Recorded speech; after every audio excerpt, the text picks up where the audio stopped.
I've always heard that Minas Gerais is a special place, but only by traveling through the state could I really understand. Traveling through Minas Gerais is to experience unique sensations. The state is strategically located, and its capital, Belo Horizonte, is among the most important cities with regular domestic and international scheduled flights. Belo Horizonte is a dynamic, modern capital, but it preserves a certain atmosphere of the countryside, and it makes people feel right at home. The quality of life can be felt from the smiles on people's faces, and the hospitality is such that from a quick conversation, you can get any information. I got some great tips, and I was able to take some trips and do some incredible things, like seeing the performance of Grupo Corpo and Grupo Galpão, who are from Minas. I felt that the cultural life of the city is vibrant, and so is the fashion. I did some excellent shopping. Then I got to know many bars.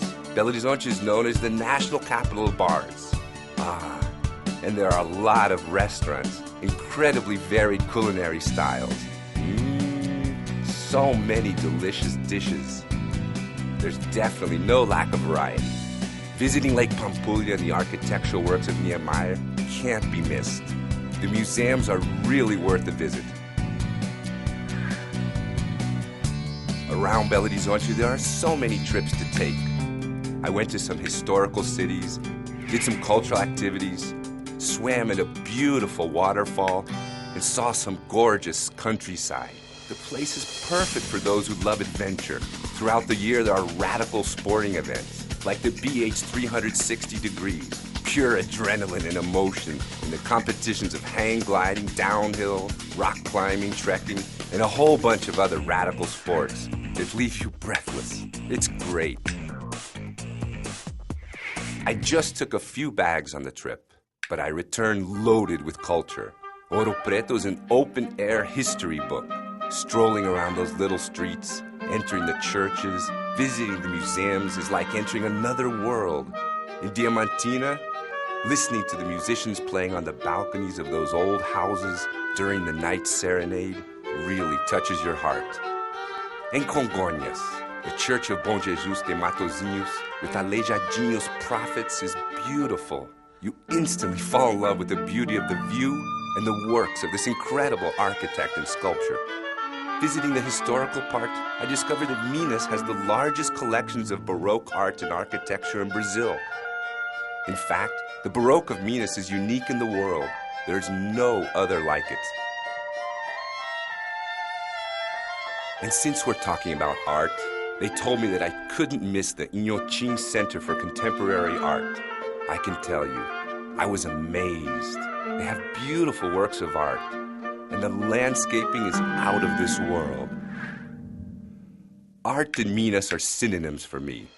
You see art all the time, and the arts and crafts of Minas are sold all over the world and are remarkably original. All over the state, the whole year, there are music, film festivals, and the famous winter festivals. The Tudo é Jazz in Ouro Preto and the Tiradentes Film Festival, for example, are excellent shows. In Tiradentes, art moves to the table during the International Gastronomy Festival.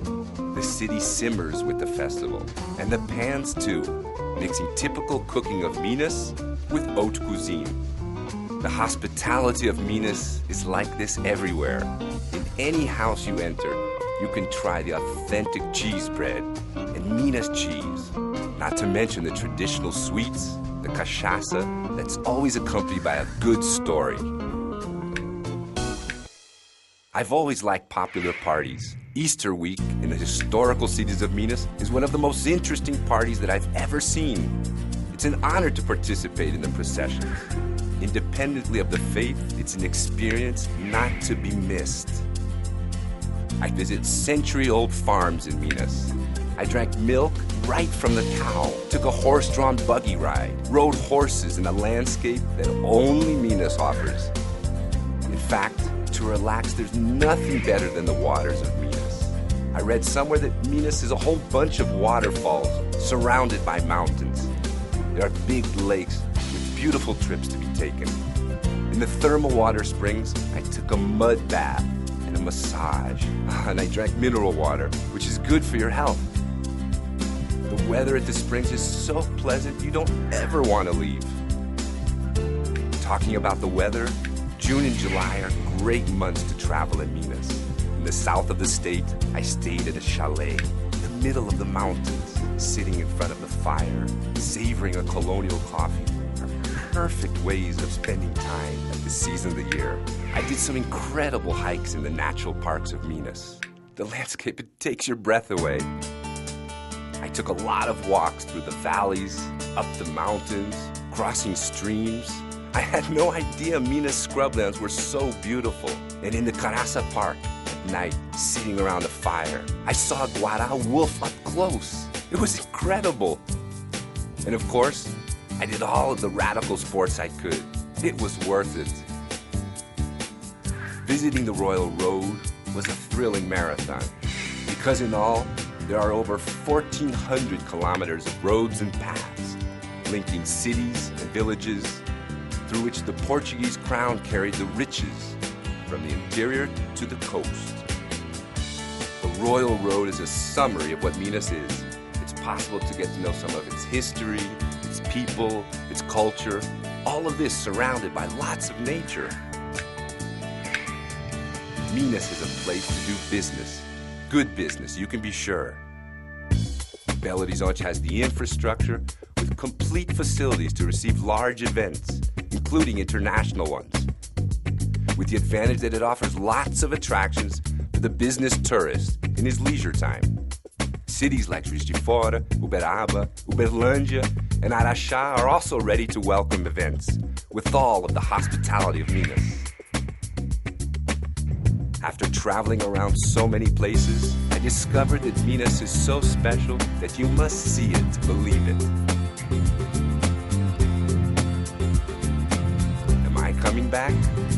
You bet I am. As a Brazilian friend of mine said, you can expect me back.